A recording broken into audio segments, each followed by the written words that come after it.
welcome back with Empowering You.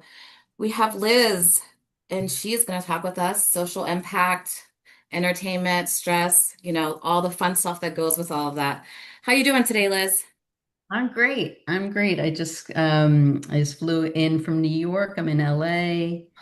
Um Happy to be here. I have an apartment in LA and I uh also live in New York. So Oh, wow. So you live in New York and in LA?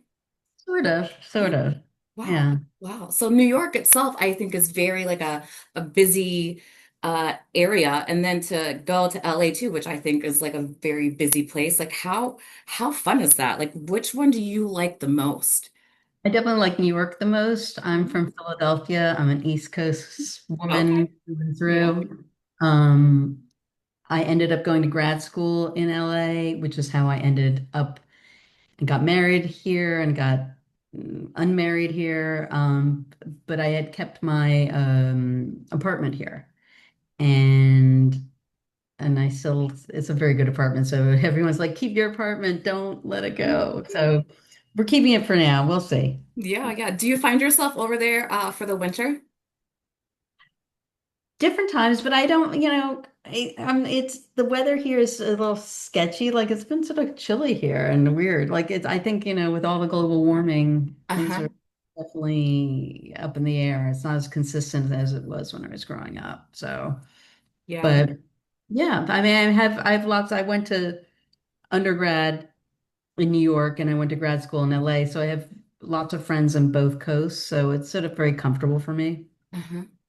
So that's very interesting. For our topic here, having friends on both the coast here.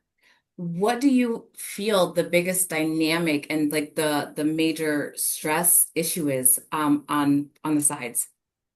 Well, right now, as I'm sure we're seeing that with the entertainment contraction and AI and different things like that, I think people are really, and I'm in the entertainment business in different ways, um, and people are very concerned about all of it and work and jobs and consistency of earning and stuff like that. So people are stressed, I would say. Yeah. And so you see that stressor on both like east and west side? Yeah, more or less. I mean, more in the West Coast right now because it's, LA is built on the entertainment community, whereas New York is built on Wall Street. So it's different things. But I have only done, I went to film school, so I've always been in entertainment my whole career. So I don't have a ton of friends who are not in the business. Yeah. How do you see dealing with stress, right? Like you or your friends or like is there a certain way that they deal with the stress or like when it's like really like the pressure's on, like is there a one way that you know that this is going to be the best way to handle it? Well, I am pretty athletic, and I like to work out. So I usually do some type of exercise every day. It could be running, it could be some yoga, it could be whatever. But I feel like that is very helpful. I find that uh, I also am a Kundalini, which is a certain type of yoga. I'm a certified yoga. I got certification years ago, but this certain type of yoga is really good for like mind, breath work type of thing, and I do that. Um, I think most people I know do some type of exercise or some type of thing every day. So exercise is a stress relief that you're Yeah, finding more that they turn yeah, to. Hmm. exactly, exactly. Yeah. Like, I would say that's like the main one, I imagine. Yeah. And what about when it comes to like mental health in Hmm. general? You had mentioned that you are, more in the entertainment industry. What is that like? Like, do you feel that that is talked about much? And if it is, do you think that it's addressed and taken care of? I mean, everybody else has their own. I think a lot of people are talking about it right now, like a lot. But I think um, uh, having like I have a trauma therapist. I have things this is from more from my childhood, stuff like that. But I also do certain type of 12-step programs that I find also a lot of people are in that talk a lot. So I think there's like lots of, I mean, more so than in like, I don't know, 15 years ago, there's lots of outlets. There's Yes. tons of Yes. outlets if you look for them to have community or go to meditations or talk in groups or, I don't think people are so much in a vacuum anymore. Yeah. Right. So you're seeing now it's being more talked about and people are feeling less judged about it, would you I say? would I would say, but I'm college educated. I have a master's degree, so I imagine my ilk, everybody talks about anything. Like no, it's not there's not like some weird taboo things that to talk not to talk about. Right, right. So for you, it's more of just like an open topic and not it's not been foreign for you. You've Right. felt it more of a topic. Right. Okay. Do you have you been around individuals or seen people who feel like it's not something that's so open to talk about? Not really. Unfortunately, no. Wow. Maybe Oh. my parents, but they are of like the 50s. So, you know, Well, yeah, I mean, but and that's understandable though, like a lot of times have changed. That makes sense. But that I right. mean, but that's good that you being on, the West Coast and the East Coast and you've not experienced someone who has felt like it wasn't, a place where they could talk about it. So that's you're holding good space if everyone around you feels safe enough to talk about mental health. So that's good. Yeah. I mean, but and people have different levels of stuff they're going through in any event, Yeah. right?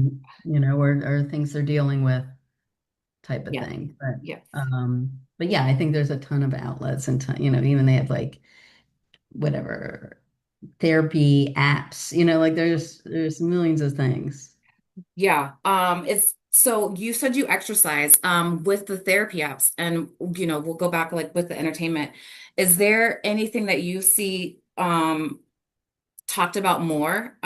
Because I know, you know, with what I do, the therapy app is very go-to because it's Hmm. fast and easy for us to get to. And it's Hmm. on the go, right? Like very like, oh, we can just go here and schedule and it's virtual. We don't have to worry about being in, a certain space or get to an office. We can just do it here. So is there what is the question again? No, I was just saying, do you find that having the virtual apps, like the therapy apps, is Um, more I convenient? actually haven't used that. I mean, I see my therapist on Zoom, but I guess that's how one, does it because I'm in different parts of wherever. But yeah, I mean that's I don't think I've been to an office Oh, in yeah. a No, well, no, long, that's what I'm saying. long Like, time. I think the whole office in general, when COVID hit, I think that just kind of changed for everything, right? Like Exactly. the whole doctor visits and everything just kind of went away, and we all just went to Zoom or Mhm. telehealth, maybe. I think, yeah. So it's just more convenient. But yeah, that's what I was meaning. Like, do we just all have you found it easier to just use your phone to get to your therapist and instead of going to a certain space? 100%. Yes, yes, yes. So yeah, what other fun things is it that you do with social impact? Well, I have a couple projects that I'm doing now. I mean, I'm a feature film director as well as many other modalities, but there's two. I also do immersive, which is VR, AR and VR, like headset-y type of Oh, thing. oh yeah. Yes, yes. So I do that, and I have two ones that we're building about two different revolutions. It's basically showing undertold history, and it's about two different revolutionary groups. One is a African American group called Move that came out in the 80s and was bombed by the US government. There's one called the Young Lords, which was a group up in Spanish Harlem in the 60s and 70s that were very sort of influential. So we're doing these. um, it's not recreations, but you're going to take you back into that. You'll be part of these revolutionary groups and for what they stand for, and especially now at a time when we need more revolutionary, we need more outside the box thinking. I Yeah. think there are important things to be seen and heard, and especially for a younger generation. And what's great about the metaverse and all that is it can't be canceled because it's not a book, it's not a film. You can't cancel it, you can't ban it. It's in the metaverse, it's Yeah. gonna, so Yeah. it's important to me to make stuff that's um that talks about social issues, but these are both sort of bouncy and dynamic and interesting as an entertainment vehicle. And then there's another project I'm doing, which is all about what it is to be an artist in America today and how America hates its artists. And this is through the lens of dance, and it'll be like Fame set in Brooklyn. Oh. That'll be a limited series that we're doing. So are you able to, I know that, and I apologize because I did see some things. What is it? Are you able to share anything about some of the stuff that you have already done with the VR and how I that mean, was? but we're in the process, that the challenge. Should I get on my soapbox or should I just Please get go ahead. No, like I want you to. I want to hear. Yes. we are the only first world country in the world that the government does not support its artists whatsoever. Every other country in the world has grants, has funding. It feels that art is important for culture, feels that it's important for education. We're the only country that cancels art classes and does anything like that. It's very embarrassing. So we're still in the money raise for this, but so this the one project, it's called Attention Move, This is America, and it's about it's basically this group in 1985. I grew up in Philadelphia. They were like Flower Power meets the Black Panthers. So they were very bombastic, but they like composted before people composted. They had dreads before people had dreads. They're really against the system and the system encroaching and beating you down on your life. Hence, very modern for today's world. And they got their row house was Philadelphia in downtown Philly, very near where Penn is, the university, got bombed by the government there because they were trying to annihilate this. And it was this little group, but they're like protesting revolutionary group. And it was the FBI that did it. Oh, So because Little Philadelphia in 1985 didn't have a bomb factory there, they didn't. So this was the origin story of the militarization of the police, the United States. This is when they first started really doing something like that. Um, why? So my experience, we've been workshopping it in different parts of, especially a lot in Europe, and they understand in Europe what it is to uh, be socially up against your government and what happens when the government tries to encroach into your personal lives and stuff like that. So we've been in Venice and in Paris, and I was just in Barcelona. And so we workshop it and looking for funding and collaborators. And God willing, it'll be at an art museum near you in the next year. I love that. I hate how the government is. That's very sad. But I love the work that you're doing. I love how you're bringing it and like the education and yeah, that's good. That's fun, fun. Yeah, and it'll have a great soundtrack. It's going to be the Philly Sound, which is a soul sound that was in the 80s in Philly, but it'll be modernized by like the Roots and other groups like that and be a sort of an event, as a thing.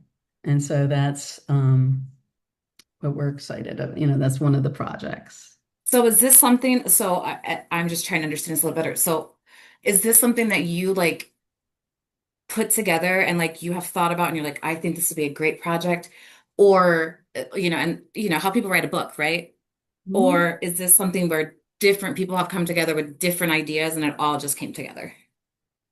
It was a good question. I mean, it's sort of part of both of them, but this is definitely a story I wanted to tell this story. I didn't want to do it in a documentary because I find the kids see, like, especially black and white photos, like that happens over there. That Uh-huh. happened over there back then. I wanted something much more modern, a little more gamified because people understand what games are, Yeah. video. Yeah. And and it just sort of molded in with other creative partners of how to tell the story. I grew up playing on the block where the bomb happened. My godmother lived there. So I really have a personal reasoning for wanting to tell the story, this specific story. And basically the immersive project takes you to 15 minutes before um, the bomb goes down, and you're either with the Revolutionary House, you're with the next door neighbors. So it's like Malcolm X, Martin Luther King, or you're out with the police. So you're going to be in one of those groups, and you're going to feel like you're part of the group. They're going to look, you're going to be able to see you as in a, not you, but like in a character view. But you, through your eyes, it'll be like first person, feeling what it feels like to walk in those people's shoes. Wow, that is going to be just very, I don't want to say fun, but it just sounds like, you know what I mean? Like just to have that experience. And Right? again, I don't mean fun, but No, very, exactly. interesting and learn, just exciting to have that experience, to be able, I guess, to have technology to have that experience and see how that was. Exactly. And then, the at least in immersive, it was always known as the empathy machine because you're not watching a movie over there. You're Yes. in the movie basically. And what is that? And it's not, it's a little bit more gamey, but it will leave you with an emotional experience. Yeah. And you should be changed by the time you have seen it. It's 15 minutes. It's not like a whole year of things. Um, Well, I'm definitely going to look forward for that 15 minutes. I think that'll be a nice, a good learning thing, like something that I think everyone should experience, right? Like, who can say that they experience that? And to say exactly. that we have that technology is amazing. So, um, good job on being able to do that, like to have that talent and be able to put it together and have a project like that. Is there other fun, I say fun, like other projects that come to mind that you've already worked on that you can share? Um, that I've worked on that I feel, I mean, I did this a little for a non-for-profit. I worked with Mandy Gonzalez, who is she was the lead in Hamilton. She was in some other big shows. She has an amazing voice, and she's a Broadway star, basically. And I did it was her telling her origin story through all her failed auditions. Oh, And so she had failed at Annie. She didn't get into Juilliard, and then she nailed it. Then Bette Midler hired her, and so she recounts her. She sort of we reimagine her as like a 12-year-old and as a 19-year-old and then as like a 31-year-old, and that was a lot. That was very satisfying and a lot of fun, um and it's called The Sun Will Come Out, and it was like a short project we went to end up going to festivals with, but it's all about not giving up on your dreams and stuff like that. So that was I like that. Yeah. And again, that's probably something that's very satisfying for those who are, trying to find their dream and keep getting shut down. That would be something inspiring for them to watch because here's someone who did make it, but she didn't make it the first time and she just had to keep going. And here you go. See, this is again an example of you just got to keep going, keep going. So that's good. I like that. I like that. I love the work that you do. Thank you for using your work for good and putting together things like that. That is great. Yes. Do you have other things that you'd like to share that you have either worked on or going to be working on? I have I have a lot of projects, but I have the other project which is about my twin. It's loosely about my twin brother is who has learning disabilities, and it's called Getting Tommy Laid, and it's going to be a feature film about a mother-daughter taking their 30-year-old autistic son on a road trip to get him to lose his virginity. Oh my. Okay. Okay. So it's like Okay. Little Miss Sunshine in a modern way. Okay. So your twin brother, this is reality, right? Other, Has learning disabilities. yeah. Yeah, Hmm. yeah. Okay. Hmm. Is his name really Tommy? No. No. Okay. All right. Yeah. Oh, um that'll be a fun show. That And will be fun. That's dark funny. You yeah. know, it's about it's sort of like the people who have the disabilities usually aren't the people with the disabilities. It's everyone else around them. So it's because it's about um, sex, family, and what does it take to have a relationship. Oh, yes. Yeah. Yeah. Yeah. That'll be fun. Does your brother help you at all with that movie? And no.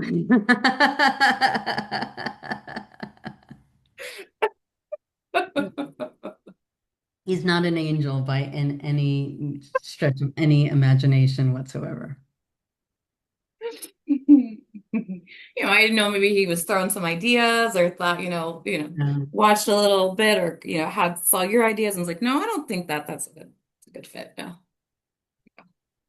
no, not so much. He's nonverbal most of it. So, Oh, oh, so yeah. So how does that work? Like how does that work with the communication?